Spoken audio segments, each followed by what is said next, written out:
the message I try to convey through textiles is this ongoing narrative, cultural heritage that we all have, no? And that we all are born with it, no? And what traps me and what interests me on textiles is the construction from the very beginning till the complexity of technology allowing today, no? And I feel textiles, I don't know if they came to me or I came to them, but they appeared in a moment where I was seeking for narrative, belonging, and it's something that we discussed as well, no? And textiles have the capacity, no, through not just through the color or through the imagery that they create, no? Like it's not the same to wear it or to have it in a sofa or to have a handbag made out of textiles, no?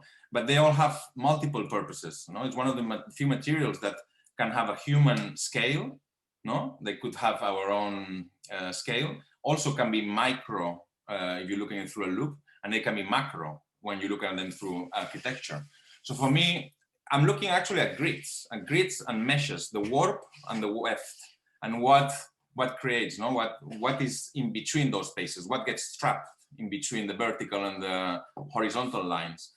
And textiles for me came, I think, naturally when I felt there was a limitation to paper, and suddenly all my work was addressed or informed by architecture. It is an architectural material for me for one simple reason, because it's created with the principle of the grid. So again, verticals and horizontals. And when you design, or even in the computer screen that we're working on, it's already gridded, no? And that is the resolution of the screen. And that's nothing new. Even the Romans knew with the mosaic, no? So I think we are all trapped with the structure of the medium, no? And let's say, who had the idea, no, to transform yarn into a blanket, for example, no? It's the same principle behind a building in a way. Like you just need to look at it and divide space, no?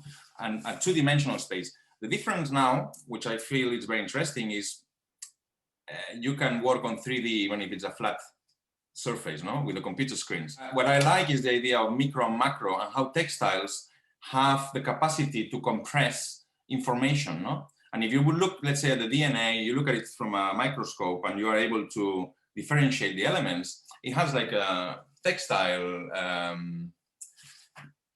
not texture, how would you say, like the composition would resemble textiles. So for me, there's no doubt there's a relationship already.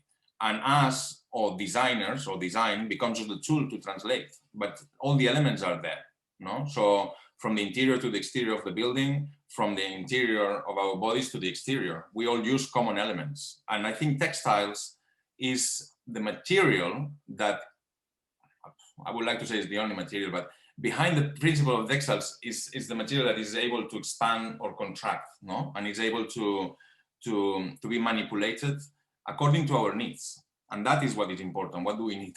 The value that textiles bring to any project, for me, is the game changer. And I think the fact that they are not understood in a way, the possibilities. For me, what I like about textiles is like I'm looking at, let's say, science, biology, microbiology in a very superficial way. I'm not gonna be pretentious, but at the same time, I take the essential and the core, also from architecture, also from typography, from graphic design, and ultimately textiles. But I can understand why textile designers fail to see certain things because they are too deep into the textile process. And what is it? I prefer not to know much. And that was Quadrat who taught me that. Was like, no, keep asking questions, because as simple or stupid they might seem sometimes, they are the ones that bring the solution. For me, technology needs to be also closing this gap.